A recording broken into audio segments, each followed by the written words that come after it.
교회 밖에 있는 한 친구가 교회에 다니는 동료에게 이렇게 질문합니다.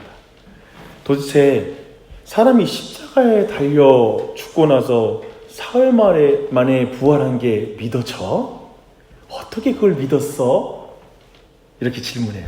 분명 공부도 할 만큼 했고 매우 이성적인 동료이기에 뭔가 믿음을 갖기 전에 어떤 확실한 증거, 신비한 체험 같은 것이 있을 것이라고 기대하고 아마도 이런 질문을 할 것입니다.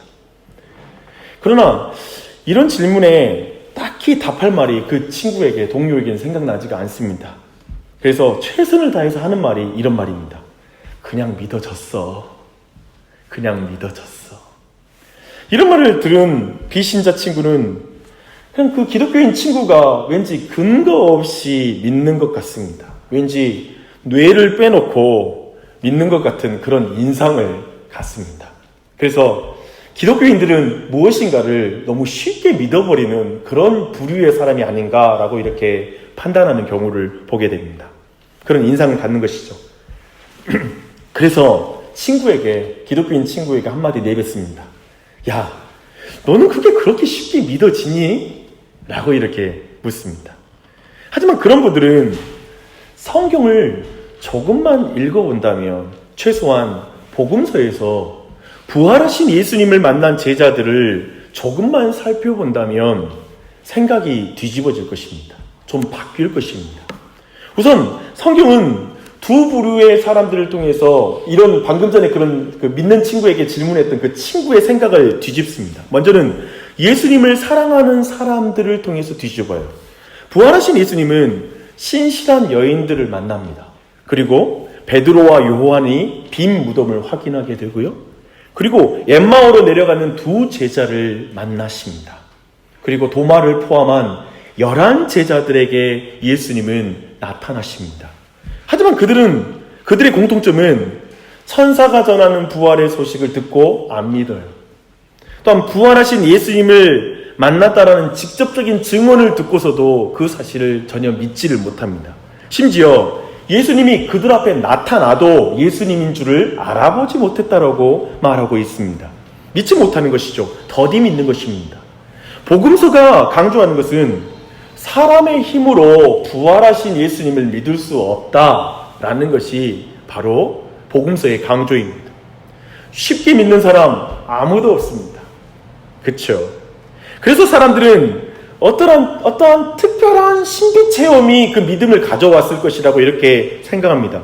분명 하나님은 신비한 체험을 사용하셔서 그 믿음을 우리에게 주시는 경우가 있습니다. 하지만 부활하신 예수님과 제자들의 장면에서는 부활하신 주님을 보면서도 믿지 못하는 그 제자들을 통해서 성경이 도리어서 굉장히 강조해서 말하는 것은 명백하게 보여주는 신비한 체험으로도 사람은 원래 믿지 못한다는 것을 우리에게 알려주고 있습니다. 요한복음은 부활하신 주님이 한 사람 한 사람 만나서 그들에게 믿음을 주시는 것으로 우리에게 믿음을 주고 계십니다. 이걸 주목할 필요가 있어요. 그래서 기독교인은 나에게 믿음을 가져다 둔 어떤 증거와 체험을 말하는 것이 아니라 그냥 믿어졌어요. 하나님이 내게 믿음을 주셨어요. 라고 이렇게 대답을 합니다. 가장 정확한 대답입니다. 성경은 예수님을 사랑하는 사람들만이 아니라 예수님을 부인하려고 하는 사람을 통해서 아까 질문했던 그 친구의 생각을 뒤집습니다. 사실 예수님이 부활한 소식과 빈 무덤이라는 확실한 증거는 예수님의 무덤을 지키던 군병들에게 가장 먼저 나타났어요. 그 내용의 전말이 오늘 본문 앞에 11절부터 15절에 그 내용이 나옵니다. 예수님이 부활하셨다는 사실은 가장 확실한 증거로 이제 대제사장에게 증거가 됩니다. 그 군병들을 통해서 증언이 이루어져요. 이제 대제사장들은 이 확실한 증언을 들었잖아요. 분명히 그 자신들이 보냈던 그 무덤을 지키라고 했던 군병들에 의해서 부활하신 예수님에 대한 소식이 들렸고요. 빈 무덤에 대한 확실한 증언이 이루어졌어요. 그렇다면 대제사장들은 이제 자신들의 죄를 깨닫고 부활하신 예수님 믿을까요? 아니요. 그들은 돈으로 증인을 매수합니다. 그리고 그 증인들을 통해서 또 거짓 뉴스를 퍼뜨려요. 돈으로 증인을 매수하여 진리와 사실을 거짓으로 바꾼 것입니다. 이들을 통해 분명하게 증거되는 것은 신비하고 확실한 경험을 통하여 믿음이 생기지 않는구나. 확실한 증거를 통해서도 결코 믿음이 생기지 않는구나 라는 사실을 다시 한번 명확하게 우리는 확인할 수가 있습니다. 놀랍게 복음서는 예수님을 신뢰하고 의지하는 일이 보통 일이 아니라는 걸 보여주는 거예요. 이건 보통 일이 아니에요. 부활하신 예수님을 믿는 것은 이거 사람의 일이 아니라는 거예요. 덮어놓고 믿으라고 또 성경이 말하지 않아요. 도리어 이것은 진짜 쉽게 믿어지는 게 아니다. 이건 부활하신 예수님을 믿는 것은 그냥 믿어지는 게 아니다 라는 걸 분명히 강조하는 거예요. 사람의 의지를 가지고 믿을 수 있는 것이 아니라는 걸 우리에게 알려주고 있는 것입니다. 그만큼 반면에 우리가 생각해 볼 건 사람의 불신앙과 무지는 굉장히 견고하고 끈질깁니다. 우리 안에 있는 이 불신과 무지는 정말 끈질겨요. 성경은 이런 내면의 악함을 꼬집어 묻고 있습니다. 어쩌면 이렇게 묻는 거예요. 너는 증거가 있으면 과연 하나님의 존재를 인정할 수 있겠느냐? 솔직하게 이 질문을 아마 그 첫 질문했던 친구는 한번 들어야 될 질문이 될 것입니다. 정말 증거가 있으면 정말 사람을 믿을 수 있을까? 제가 지금까지 공부하면서 저는 여러 변증학 책도 읽어보고 수없이 많은 고민을 해봤어요. 그러면서 제가 배운 건 이것입니다. 인간은 이 세상에 눈에 보이는 어떤 증거, 신비한 어떤 체험이라는 증거를 조작되었다고 생각할 망정 믿음을 갖지는 않습니다. 생각해보면 이 세상에서 말하는 모든 체험도 사람들은 조작이라고, 너가 그렇게 심리적으로 느꼈을 것이라고 생각할 망정 그걸 믿음으로 진짜 받아들이진 않아요. 그래서 저는 교회 밖에 있는 친구들에게 말하고 싶습니다. 교회에 다니는 사람들, 믿음이 좋은 것 같은 사람들도 쉽게 믿은 게 아닙니다. 지금도 의심과 싸우고 있을 수 있습니다. 우리 중 누구도 믿음을 쉽게 주는 호락호락한 사람 한 명도 없습니다. 이렇게 세상 사람들한테 말하고 싶어요. 그렇지 않아요, 이 자리에? 어쩌면 우리 모두 예수님 믿는데 제대로 못 믿어서 고민인 사람들 여기 다 앉아 있다고요. 그 인정하지 않을 수가 없어요. 그 확실한 증거가 오늘 말씀에 있습니다. 16절과 17절을 한번 눈으로 보십시오. 11제자는 이미 부활하신 예수님을 여러 번 만났고 그들은 예수님이 지시하신 갈릴리에 있는 한 산에 지금 도착해 있습니다. 그리고 다시 그곳에서 부활하신 주님을 또 만났어요. 어때요? 야, 신비 체험이라고 말한다면 모든 체험 다 했고 확실한 증거라면 모든 확실한 증거는 이미 다 가지고 있습니다. 그들은 부활하신 예수님을 경배할 대상으로 느끼고 분명히 그걸 느끼고 믿음으로 그분을 경배하고 있어요. 이렇게 분명히 말하고 있어요. 그런데 성경은 전혀 어울리지 않는 말을 뒤이어서 말하고 있습니다. 예수를 배웠고 경배하나 아직도 의심하는 사람들이 있더라 라고 말하고 있습니다. 우리 저와 함께 몇 주에 거쳐 제자들의 더디 믿는 불신앙 때문에 답답함을 느낀 분들은 이 부분에서 분통이 터질 것 같습니다. 그렇지 않습니까? 특별히 지난주에 우리는 고백에 실패했던 베드로를 찾아가셔서 그리고 제자들을 찾아가셔서 사랑으로 그들을 회복시키는 예수님을, 부활하신 예수님을 우리가 봤어요. 얼마나 놀라운 체험이고 얼마나 놀라운 위로입니까? 더군다나 오늘 본문 장면은 예수님이 승천하신 사건과 관련이 있어요. 그렇다면 제자들이 마지막까지 의심하고 있는 거예요. 답답하지요. 정말 고구마 몇 개 먹은 것 같아요. 아직도 의심하는 사람들이 있더라. 근데 경배는 해요. 이걸 우리는 어떻게 해석해야 될까라고 우리는 질문을 하지 않을 수가 없습니다. 우선 제자들 중에 일부가 여전히 의심하고 있었다라고 이렇게 보는 게 아마 자연스러운 해석일 것이고요. 하지만 이 표현은 제자들이 예수님께 경배하면서 한편으로는 미심쩍어하는 이중 심리를 표현하는 그런 표현이기도 합니다. 예수님을 믿는 게 쉽지가 않아요. 그쵸? 또 하긴 하지요. 불신자들은 주일이면 교회에서 부활하신 예수님을 찬양하는 사람들, 그 예수 믿는 사람들의 심리 상태가 굉장히 궁금해요. 부활했네 하면서 교회에서 찬양하는 사람, 저 사람들은 진짜 무슨 마음으로 저 찬양하지? 그들의 심리 상태가 이렇습니다. 경배하나 의심하는 사람들이 교회에 있습니다. 경배는 하나 의심하는 자들이 교회에 앉아있기도 해요. 그런데요, 제자들이 예수님이 죽음에서 부활한 것을 못 믿었다는 말일까요? 정말 그런 말일까요? 지금 눈앞에 예수님 계신데 그걸 의심했다는 것일까요? 그렇게 이해하기는 어려워요. 왜냐하면 예수님은 공생의 기간에 죽은 자를 살리신 일이 있었습니다. 제자들은 그걸 분명히 목도했죠. 특히 죽어서 부패하여 냄새가 나는 나사로를 일으킨 일도 제자들이 봤어요. 그러니 그 부활의 주님께서 자신이 살아난 것을 아직까지 몇 번에 거쳐서 나타났음에도 그 사실을 안 믿었다라고 말하기엔 좀 어려워 보입니다. 지금 눈앞에 예수님이 육체 가운데 계시는 것을 보고 있잖아요. 또 이런 의미에서 그렇게 의심하는 자는 없었을 것 같습니다. 다만 그들은 죽음과 부활에 대해서 예수님이 가르치신 그 말씀과 지금의 경험들을 연결하는 데 있어 큰 혼란을 느꼈을 것으로 보입니다. 최소한 십자가에 죽으시고 부활하신 예수님은 이제 어떻게 일하신단 말인가? 부활하셨는데 이제 어떻게 하신단 말씀이지? 어떻게 아브라함에게 약속하신 것처럼 이스라엘 민족을 모든 민족에게 복의 근원으로 사용하셔서 이 민족을 일으키신단 말이지?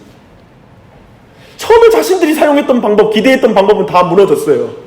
예수님이 로마 정부를 무너뜨릴 수 있는 그런 분으로 기대했는데 십자가에 달려 죽었으니까. 근데 부활은 하셨어요.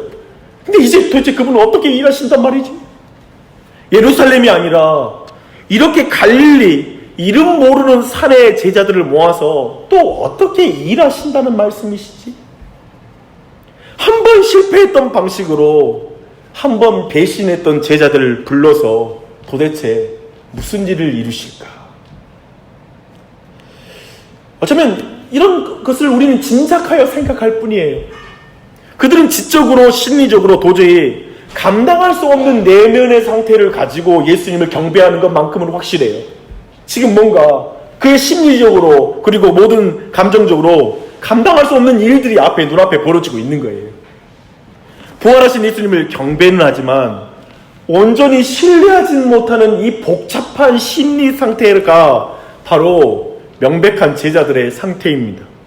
근데 제가 방금 전에 이렇게 해석하는 이유는 예수님의 이어지는 명령이 바로 이 제자들의 의심의 상태, 그 내면의 상태와 관련이 있는 말씀이라고 믿기 때문에 그렇게 해석했습니다. 여하튼 이렇게 상황 파악이 안 되는 제자들, 경배하나 의심하는 어정쩡한 제자들에게 예수님은 놀라운 명령을 주십니다. 이 명령을 성경학자는 가장 위대한 명령, The Greatest Commandment라고 말합니다. 가장 위대한 명령이라고 부르죠.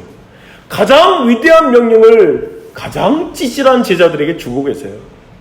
이게 지금 이 장면이에요. 이런 구대를 보면 내용이 굉장히 우스꽝스럽습니다. 정말 unbalanced하다, 이 균형이 안 맞는다라는 표현은 여기에다가 쓰면 굉장히 정확할 것 같아요. 예수님이 이렇게 말씀하세요. 하늘과 땅의 모든 권세를 내게 주셨으니, 이는 부활하신 예수님이 누구신지를 말하는 거죠. 그분은 하늘과 땅의 모든 권세를 가지신 분이세요. 이 명령을 내리시는 분이 누구인지를 명확하게 말하고 있어요. 그리고 이 명령의 성격이 무엇인지를 말하고 있죠. 부활하신 예수님은 하늘과 땅의 권세를 가지신 왕이라는 걸 밝히는 거예요. 모든 권세를 가졌잖아요. 왕이에요. 지금 이제 주는 명령은 왕이 주는 명령이죠. 하늘과 땅의 모든 권세를 가지신 왕이 로마가 아닌 갈릴리에, 예루살렘이 아닌 갈릴리의 한 산에서 탁월한 정치 지도자가 아닌, 탁월한 군사 지도자가 아닌 어부 칠순이 자수인 제자들에게, 그것도 여전히 의심하고 있는 제자들에게 이 위대한 명령을 주고 계시는 거예요. 이 장면으로 봐야 돼요. 이 위대한 명령은 이제 하나님의 나라를 어떻게 만들 것인가에 대한 명령이에요. 왕의 명령이니까요. 인류 역사상 가장 큰 거사를 이제 도모하며 그 제자들에게 명령하십니다. 주 안에 사랑하는 여러분, 이것이 불균형의 기독교입니다. unbalanced 기독교입니다. 온 우주의 왕이 그를 경배하면서도 의심하는 사람들을 불러서 하나님 나라를 어떻게 확장시킬지, 어떻게 세울지에 대한 그 계획을 말씀하고 있습니다. 세상적인 눈으로 봐서 각이 안 나오는 상황이죠. 그쵸? 딱 봐도 이게 계산이 안 나와요. 이 상황이 명령 내용도 그렇고, 명령을 받는 자도 그렇고, 이게 안 될 일이에요. 예수님이 계획을 잘못 세우신 것 같고, 사람을 잘못 모은 것 같아요.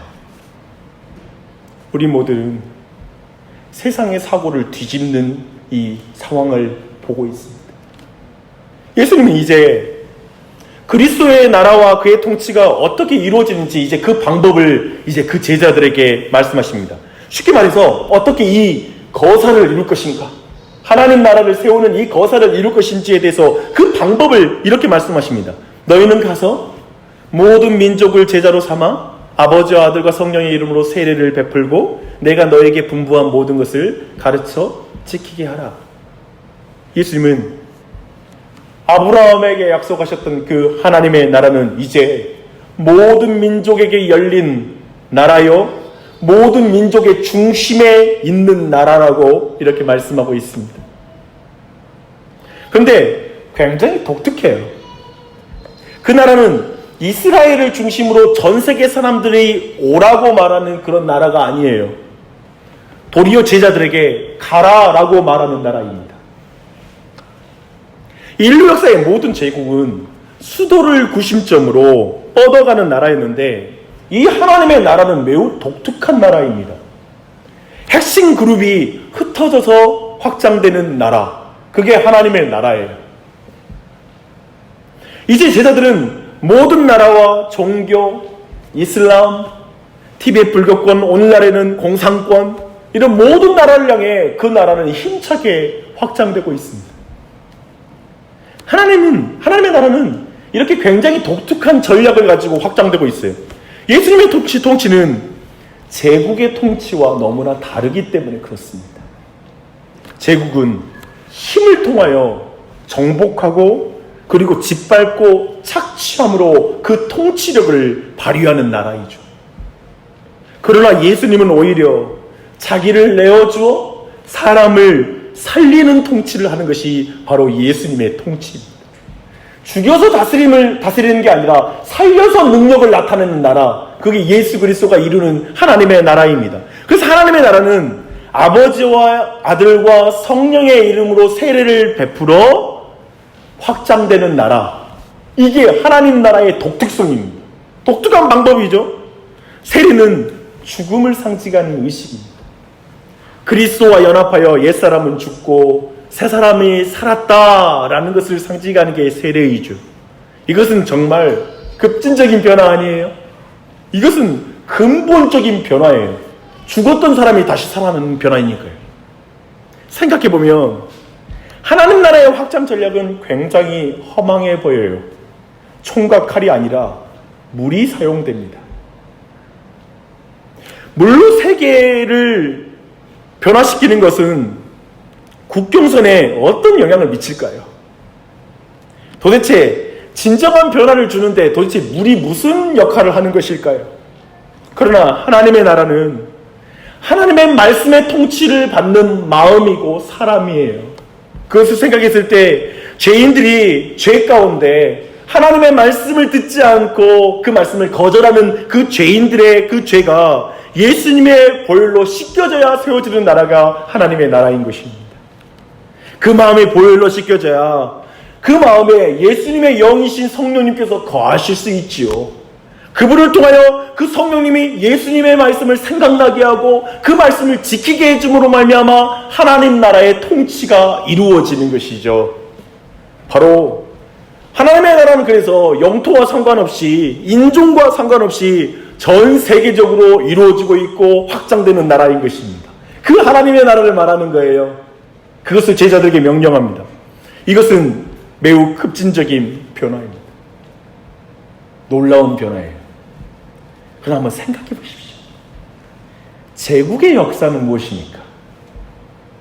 페르시아 제국 영토를 알렉산더가 통치함으로 인류 역사에 참 많은 변화가 일어났다고 말합니다.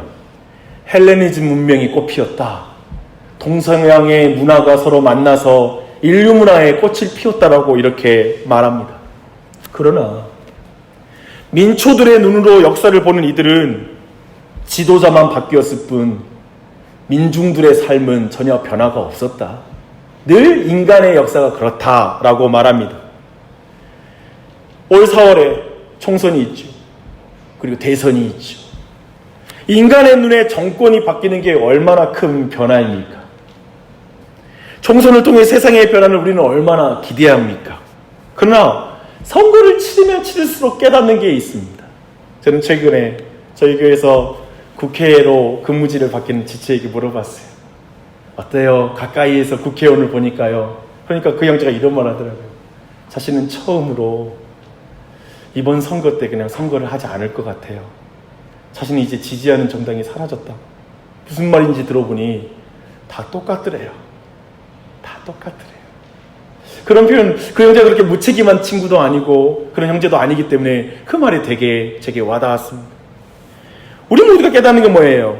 선거를 치르면 치를수록 대단한 변화를 줄 것 같은데 그렇게 변화를 못 주는구나 라는 사실을 깨닫게 되죠. 그러니까 우리가 보는 이 세상의 칼과 총 그리고 정치적 힘으로 세상을 변화를 줄 거라고, 그게 진짜 큰 변화를 준다고 생각하지만 사실 그것은 진짜 변화와 큰 변화를 이루지 못한다는 걸 우리 모두는 경험하고 있어요. 선거 때마다 경험하고 있어요. 사실은.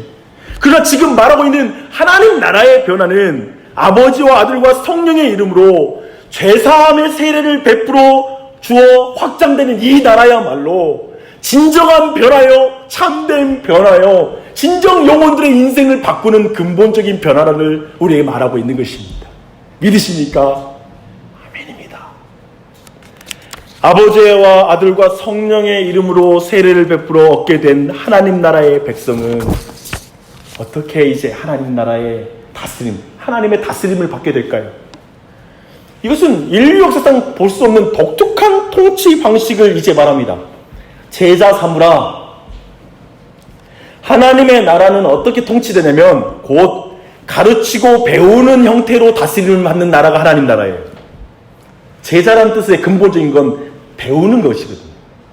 가르치고 배우는 것을 통해서 통치되는 나라. 그게 지금 마태복음에서 말하는 가장 독특한 하나님 나라의 특징이에요. 성경을 보면 우리가 제자가 되기 원해서 제자가 된 사람이 없다는 걸 보게 돼요. 그리고 제자는 하고 싶은 대로 행동하는 자가 제자가 아니라는 걸 우리에게 알려주고 있어요. 제자는 어떻게 행동해야 되죠? 스승에게 배워서 배운 대로 행동하는 게 제자예요. 그게 이 단어를 사용하는 근본적인 이유예요.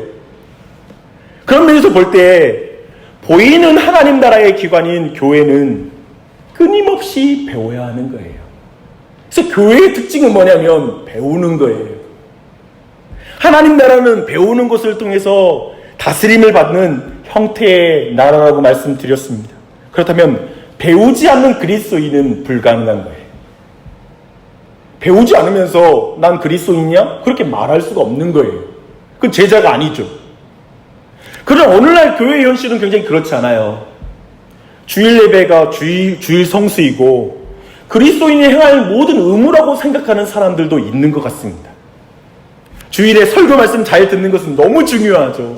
그것도 잘 듣고 배우는 것도 너무 귀하다고 생각합니다. 하지만 그 외에 성경을 보는 시간도 없고 묵상의 시간을 갖지 않는 것은 굉장히 교만한 것입니다.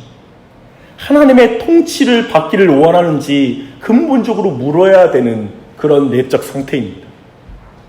만약에 내가 정말 성경을 내가 열어서 보지 않는, 정말 일주일 내내 그 성경을 전혀 볼 마음의 상태가 아니라면 내가 지금 하나님의 백성으로서 자신의 영적인 상태를 돌아봐야 합니다.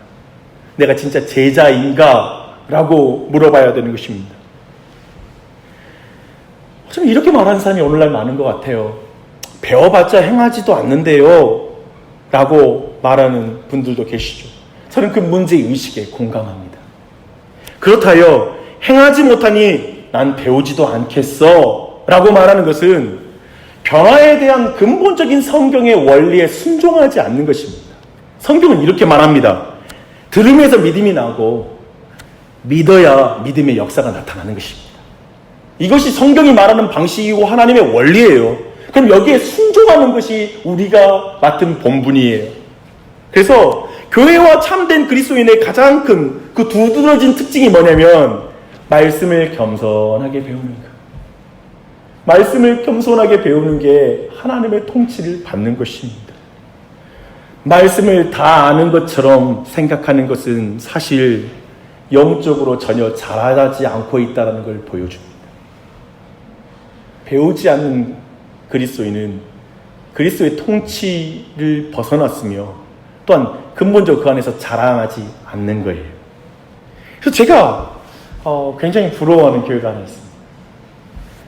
미국의 존 메가더 목사님이 목회하시는 그레이스 커뮤니티 처치라는 그 침례교회입니다. 은혜의 침례교회라고 말할 수 있겠죠. 근데 그 존 메가더 목사님이 목회를 시작할 때부터 40년이 넘도록 그 교회에서 토요일마다 성경 공부를 인도하는 거예요. 근데 처음에는 사람이 적었죠. 근데 그 40년 동안 신실하게 말씀을 배우는 자들이 이제 나중에 교회에서 이제 직분자가 되어서 교회를 섬기는 거예요. 근데 그들이 그 자리를 벗어나지 않는 거예요. 계속 말씀을 계속 배우는 거예요. 끊임없이. 이게 근본적인 교회의 모습이죠. 오늘 말씀한 대로 제자를 삼으라. 제자된 교회, 그 배움의 가르침과 배움의 형태를 통해서 하나님 나라와 하나님의 통치가 일어나는 그 일이 벌어지는 것이 바로 이러한 형태 가운데 한 모습으로 우리에게 주어졌다고 믿습니다. 그렇게 배우면 어떻게 될까요? 그렇게 가르치고 배우면 어떨까요?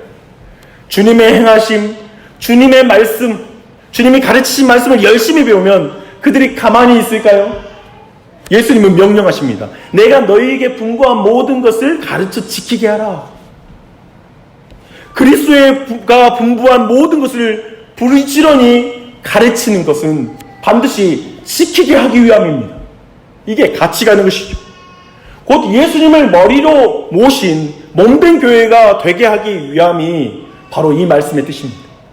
하나님의 나라는 사람의 생각과 야망을 가르쳐 자신의 백성, 자신의 나라를 만드는 것이 아닙니다. 그렇지 않습니까? 오직 하나님의 나라는 예수님의 말씀에 순종하는 하나님의 백성, 하나님의 나라가 되는 것이라는 걸 분명히 말씀하시는 것입니다. 내가 가르쳐 지키게 한 것, 내가 분부한 모든 것, 예수님이 분부한 모든 것을 가르치는 게 교회입니다. 그리고 그것이 이루어질 때 그게 하나님의 나라인 것입니다. 더하여 주의하십시오. 가르침과 지킴은 같이 가는 명령입니다. 지키지 못하니 배울 필요가 없다거나 배우기만 하고 지키지 않으면 안 되는 것입니다. 순종하기 위해 배워야 하고 배우면 순종해야 하는 것입니다. 이것은 같이 가는 것이죠. 하나님의 나라는 절대로 이 방식 외에 다르게 확장될 수 없다는 사실을 믿으십시오. 주님의 교회는 본질적으로 하나님의 나라를 다 표현하는 건 아니지만 주님의 교회의 올바른 성장은 반드시 이것을 포함하고 있습니다. 돈으로 못 갖는 것이 천국이지만 돈으로도 확장되지 않는 것이 바로 천국입니다. 하나님의 나라입니다.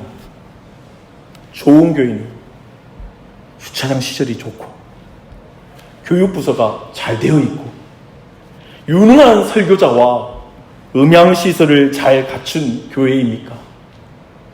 그것이 있으면 교회는 성장할 수 있습니다. 그런데 하나님의 나라는 한 뼘도 확장할 수 없습니다. 그것만으로는 확장할 수 없다는 말입니다. 근본적으로 하나님의 나라는 말씀을 듣고 지키는 것을 통하여 확장되는 나라이기 때문에 그렇습니다.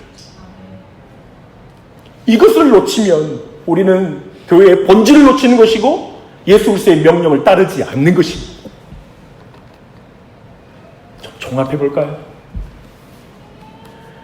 온 우주의 왕이신 예수님이 의심하는 제자들에게 하나님 나라의 확장의 명령을 주십니다. 자, 어울리지 않죠? 근데 그 나라는 세상의 나라와 너무 다른 나라인 것이 분명합니다. 무능력하고 자질이 떨어지는 자들, 의심하기 일수인 자들을 파트너로 부르시는 그런 나라이기 때문에 그렇습니다. 그분은 너무 전능하고 완전한 주님이신데 그분의 파트너로 부름받은 자들이 엉망입니다. 불완전합니다. 어리석습니다. 완고합니다. 더딘 있습니다. 정말 마음 가운데 분노를 안고 있고 부족함을 안고 있고 상처를 가진 자들입니다. 지혜도 없고 믿음도 없고 무능력한 사람들입니다. 그런데 그런 제자들에게 예수님께서 내 나라를 너를 통해 이루고 싶다. 나와 함께 나의 나라를 확장하자. 세우자라고 이렇게 초대하고 계십니다. 너무 터무니없습니다. 정말 균형에 맞지가 않아요. 최고의 하나님께 그 제자들은 어울리지 않는 제자들입니다. 세상의 이치에 전혀 맞지 않는 방식으로 하나님의 나라가 이루어진다는 걸 우리 모두에게 분명하게 보여줍니다. 이제 곧 총선이 되면 누구든지 지도자는 유능한 사람들을 끌어모아서 자신의 나라, 자신의 뜻을 펼쳐보고자 할 것입니다. 누가 무능력하고 자기를 믿지 못하는 사람들을 데리고 일하겠어요. 근데 우리 구주 예수님은 자신이 불러 세운 더디 믿는 그들을 불러 그들과 함께 일하신다고 하십니다. 그게 나네요. 그게 우리네요. 그런 우리를 불러주십니다.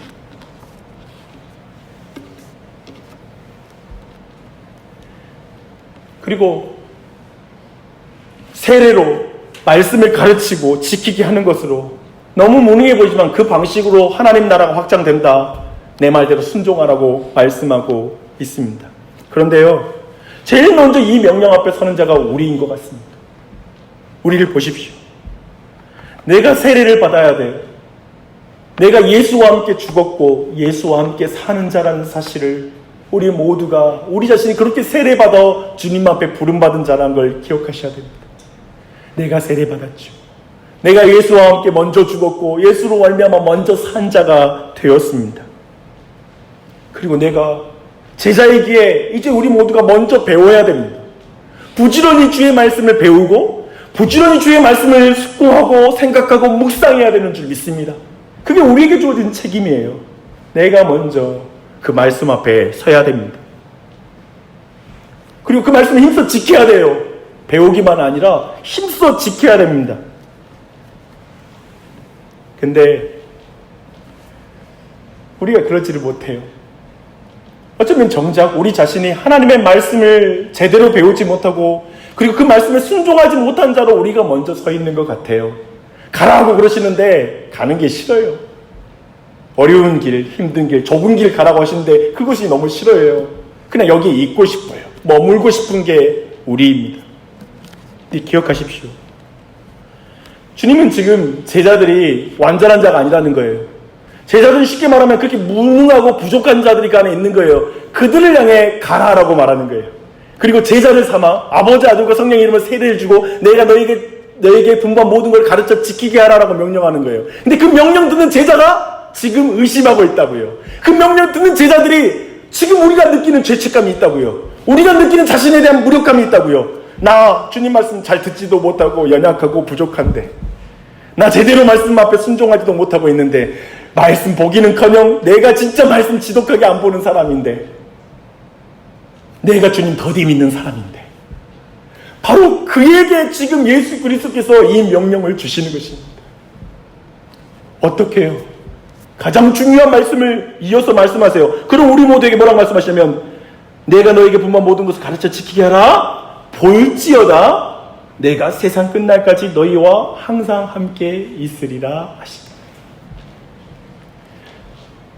너는 의심해도 내가 널 선택한 게 중요해. 넌 무능해도 내게 능력이 있는 게 중요해. 넌 무지해도 내가 지혜 있는 왕이야. 내가 너와 함께하는 게 중요해. 내가 너와 함께하리라. 내가 너와 함께하리라. 이 약속을 주신다는 말씀입니다. 이게 기독교예요. 이게 하나님의 나라예요.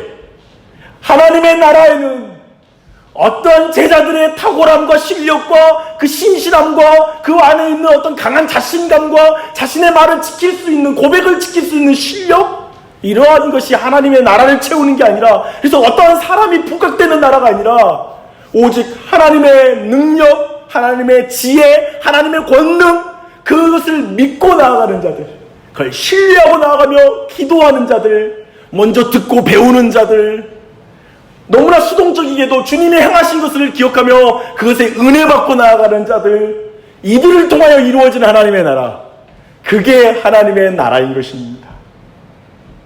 이게 바로 하나님의 위대한 명령입니다. 위대한 그리스도인은 존재하지 않습니다. 위대한 하나님이 계십니다. 그분을 만날 때 변화된 사람들을 두고 위대한 그리스도인이라고 부릅니다. 그러나 그 자신은 스스로를 위대하다고 한 번도 생각한 적이 없습니다. 사도 바울도 그랬고 그 이후에 모든 믿음의 선지자들이 다 그랬습니다. 이 부족한 종, 이런 인간을 써주셔서 감사합니다. 나같이 어리석고 부족한데 주님 써주시니 감사합니다. 이 고백만 나와요. 그리고 마지막 날 종국의 하나님 나라에 가서 모든 주님의 백성들은 그들에게 씌워주는 하나님의 면류관을 보좌를 향해 다시 던집니다. 이 면류관은 나에게 합당치 않습니다. 오직 보좌에 앉으시는 하나님과 어린 양께 이 모든 영광에 합당한 영광이 당신께만 있습니다. 그렇게 되겠지. 그게 기독교예요. 그게 하나님의 나라입니다. 이 사실을 기억하며 용기를 내십시오. 세상 기준으로, 세상 방식으로 하나님 나라 세우려면 우리 중 아무도 능력 있는 자 없어요. 죄책감만 만들어요. 우리 가정이 다 믿네, 우리 가정이 신실하지 못하네, 내가 부족하네, 내 의지가 약하네, 나는 정말 말씀도 제대로 이해 못하네, 온갖 말을 하면서 여러분들은 아무것도 못할 거예요. 그게 하나님 나라가 아니에요. 내가 너와 항상 함께 있습니다. 이 주님과 동행하는 게 기독교이고 우리 신앙인 줄 믿습니다. 그분과 동행하는 한 해가 되시길 축복합니다.